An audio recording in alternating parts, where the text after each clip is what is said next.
Hello viewer, wherever you're watching us from. This is the EnviroCare Global Show. Remember, this show is all about environmental issues, and today's topic of discussion is the impact of air pollution on our health, and we'll be joined by an expert who has been doing a lot of air control, especially from the University of Nairobi. He'll be able to discuss in deep details how air pollution affects our health. My name is Rose Gishure. Remember, you can follow us on our social media handles, that is on Facebook at EnviroCare Global, on Instagram at EnviroCare Global, on Twitter at EnviroCare Global, and on LinkedIn at EnviroCare Global. Remember, this show is about what can you do for the environment, what can I do for the environment, what can the community do for the environment. But before we do something about it, we must understand what the role of environment is to our daily lives. Our guest today is Professor Augustine Afulo from the University of Nairobi. He's an expert on environmental health. Karibu sana. I'm Augustine Otieno Afulo, an environmental health professional and pollution control advocate, expert and advocate. I am a trainer in occupational health and safety, also in environmental health. I've been in this sector for the last 30 years as a teacher, as a professor in Kenya, in Botswana, and also in the US as a Fulbright scholar.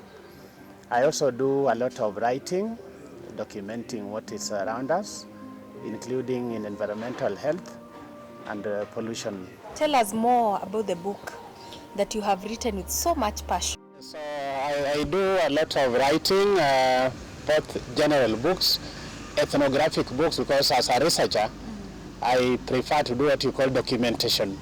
So one of the key areas that I've actually gone into for research and writing is material on environmental health, which is essentially preventive health care kind of field. That was my field of passion, being in the health sector, but not in the ward, because I dissected enough frogs, so I didn't want to be dealing with the patients all the time.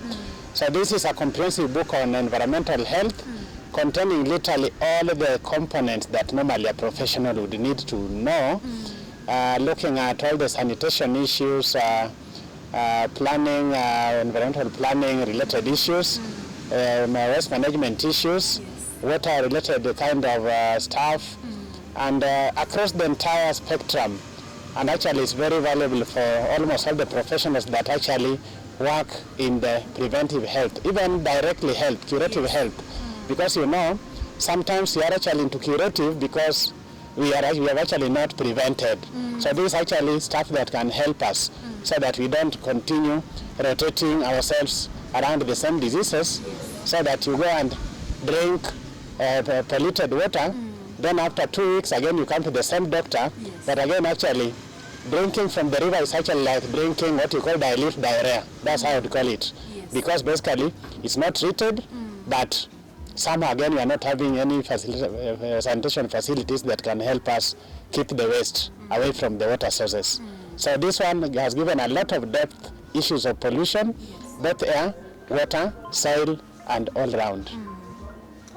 There are many other books, maybe more than 40 right now, but this is one of the core environmental health books that are actually right in my field. Thank you. Good morning, my name is Rose Gishure, and welcome to EnviroCare Global Show. And as we promised you, we are continuing with our series on air pollution. Remember, air pollution is something that we need to look at in details. We need to see what are the impacts of air pollution to the various ways we live in our daily lives. And today, we are privileged to look at the impact of air pollution. So we are actually now into what we call the PM 2.5, that is particulate matter 2.5, classified as fine particulate matter. What does this mean? This is material that has got what we call aerodynamic diameter of 2.5 microns or less. 2.5 microns or less to mean that single hair that we know is about, the diameter is about 50 to 70 microns, divide that one many times to be able to reach 2.5, which means that for the 50, you actually divide it 20 times.